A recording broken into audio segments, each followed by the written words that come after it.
the first time we are coming to Kashmir, and this is the best experience we had, and especially in the houseboat, and it's the best experience we ever had.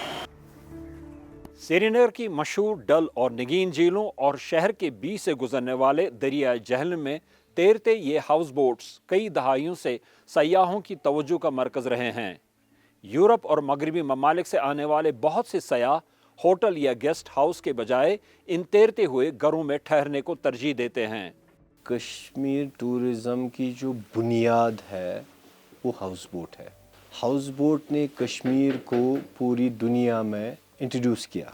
मैं अगर बात करूं 1850 से लेके 1920 तक, जबकि पूरी दुनिया में टूरिज़म इन्फेंसी में था, तब कश्मीर का नाम एक हॉट स्पॉट की वजह से की तरह से जाना जाता था, और उस हॉट स्पॉट में सिर्फ दो चीज़ें होती थी, कश्मीर हाउस बोट और कश्मीर लेक्स। जहाँ तक कि फॉरेन टूरिस्ट का सवाल है, खासकर यूरोपियन और वेस्टर्न टूरिस्ट, उनके लिए कश्मीर का हाउस बोट एक फैंटेसी है, बिकॉज कश्मीर का हाउस बोट जो है ये एक आर्ट है।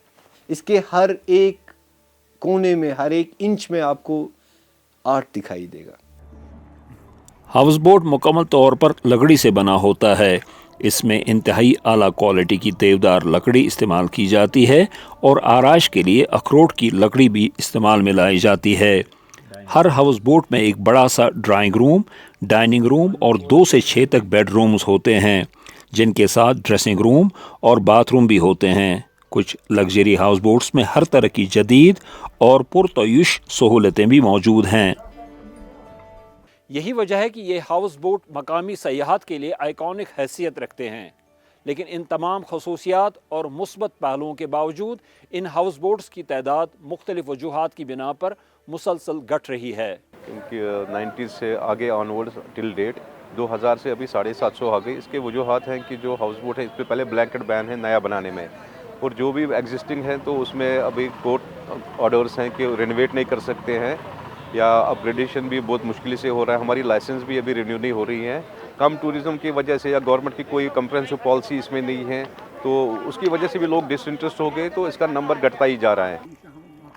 माजी में हुकूमती इदारों ने अदालत में ये मौक़िफ़ पेश किया था कि डल और नगीन झीलों को आलूदगी से बचाने के लिए हाउस बोट्स को रेगुलेट करना नागुज़ीर है। अदलिया ने भी इस सिलसिले में ज़ाब्तों और पाबंदियों का एक मजमूआ पेश किया और इस पर अमल दरामद को लाजमी करार दिया था, लेकिन हाउस बोट मालिकान इस बात से इनकार करते हैं कि उनके यूनिट्स झीलों को आलूदा कर रहे हैं। जहाँ तक सर्वेज का मसला है, जो सर्वेज हुए हैं, जो एक्सपर्ट सर्वेज भी हुए हैं, वहाँ पे हाउस बोट का मेजर रोल 0.5 या 5% ज़्यादा से ज़्यादा रहा है। हम किसी को ब्लेम नहीं करेंगे। जो adjacent areas with in the lake हैं, जो फेरीज है, आप देखिए उनमें वहाँ से कितना लेक में जाता है। मेजॉरिटी ऑफ हाउस बोट्स जो है वो कनेक्टेड हो गए हैं सर्वेज के साथ। उसके बाद हाउस बोट का कोई पोल्यूशन और लेक के साथ कोई मसला नहीं रहेगा।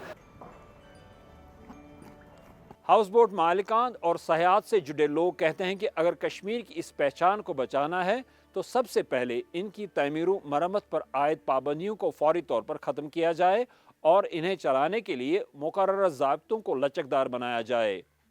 हाउस बोट मालिकान का ये भी मुतालबा है कि उन्हें रियायती कीमतों पर लकड़ी फराहम की जाए, क्योंकि इसमें इस्तेमाल होने वाली लकड़ी बाज़ार में इंतहाई महंगे दामों पर मिलती है। लेकिन कानूनी माहिरीन कहते हैं कि ये कहना आसान है लेकिन करना मुश्किल। ज़ुबैर डार के साथ Yusuf Jamil, voice of America, Srinagar.